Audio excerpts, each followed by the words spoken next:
اچھا بھائی، رمضان میں انتقال کی کیا فضیلت ہے؟ کیا رمضان میں مرنے والے کی کوئی زائد فضیلت ہے؟ کیا اس سے حساب و کتاب نہیں ہوتا؟ محمد اویس انڈیا سے۔ بعض روایتوں میں آتا ہے جو جمعے کی رات کو انتقال کرے گا اس کے عذاب قبر نہیں ہوتا، بعض میں آتا ہے جو رمضان میں انتقال کرے گا اس سے عذاب قبر نہیں ہوتا، پھر بعض میں آتا ہے کہ قیامت تک کے لیے ہٹا لیا جاتا ہے، بعض سے پتہ چلتا ہے صرف رمضان میں ہٹایا جاتا ہے۔ لیکن اس بارے میں جتنی روایتیں سب ضعیف ہیں اور بہت زیادہ ضعیف ہیں، تھوڑی بہت ضعیف بھی نہیں ہیں۔ تو بعض علماء نے دیکھا کہ چلو روایتیں ہیں، اللہ کی رحمت سے امید کی جا سکتی ہے کہ بخشش ہو جائے گی، لیکن حقیقت جو ہے نا دلائل کی قوت کی روح سے ان روایتوں میں جان نہیں ہے۔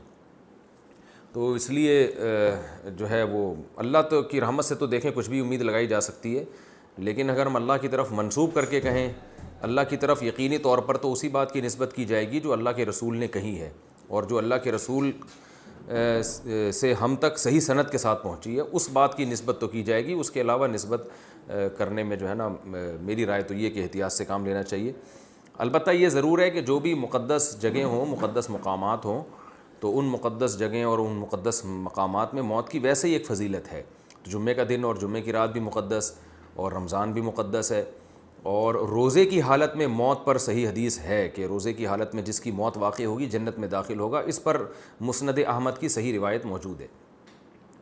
تو اور رمضان میں اگر کوئی کسی کی موت واقع ہوتی ہے تو ہم اللہ کی رحمت سے امید کر سکتے ہیں کہ اس پر رحمت زیادہ ہوگی، جیسے مدینہ میں موت ہے، مکہ میں موت ہے، یا جنت البقیع میں دفن ہونا، یہ سب فضیلت والی چیزیں تو اللہ کی رحمت سے امید کی جا سکتی ہے۔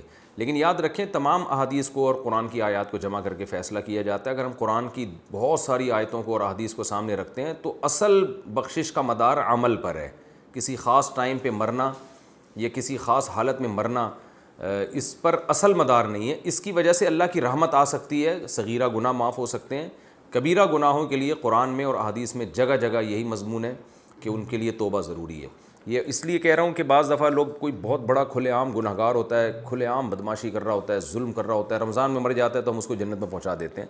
اس سے کیا ہوتا ہے؟ لوگوں میں بدعملی پیدا ہوتی ہے، اور قرآن کی ان آیتوں کا انکار لازم آتا ہے جس میں اللہ نے فرمایا کہ وَذَرُوا ظَاهِرَ الْإِثْمِ وَبَاطِنَا، ظاہری گناہ بھی چھوڑو، چھپے ہوئے گناہ بھی چھوڑو۔